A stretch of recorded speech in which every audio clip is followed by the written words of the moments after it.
Avant, c'était mieux. Je pouvais voir le sourire moqueur de la pharmacienne quand je venais pour cause que j'avais des hémorroïdes. Lucien, 87 ans, et presque toutes ses dents. Everybody can be une connasse. Portrait de Janine Carignon, factrice DPTT, à la retraite. Janine a 67 ans.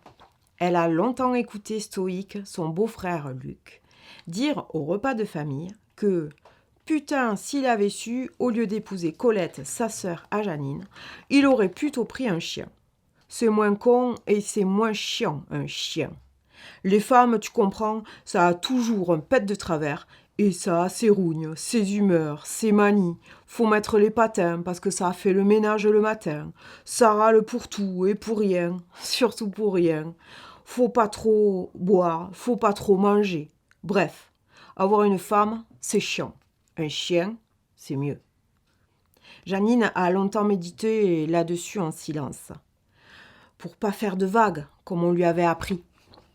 Elle sentait bien que ça la picotait un tantinet de trop dans le sternum. Parfois, en regardant Colette et son éternel canal lacrymal qui coulait en silence, elle s'imaginait des scénarios bizarres, avec le couteau à pain ou la broche à poulet.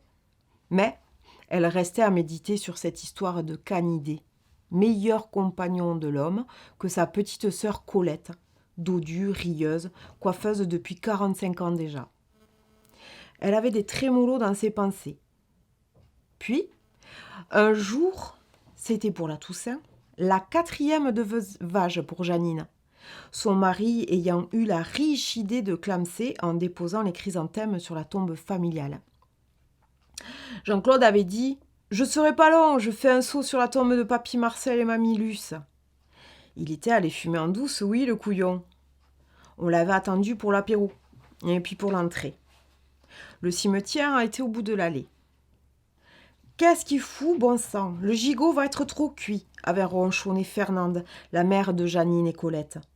Du coup, Luc avait arrêté ses estimations sur la politique internationale de mes deux pour aller voir ce que son andouille de beau-frère pouvait bien traficoter.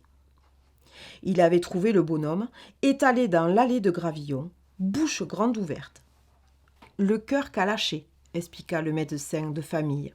« Bonjour l'ambiance pour la cérémonie après. Merci bien. » Bref, en ce 4e anniversaire du départ de son pas trop regretté mari, tandis que Luc reparlait pour la énième fois de ses regrets de ne pas être allé à la SPA plutôt qu'à l'église, Janine s'était tournée vers lui en pointant sa fourchette huileuse de la sauce du poulet aux morilles, spécialité incontestée de Fernande, pour dérouler le fil de sa pensée à son beau-frère.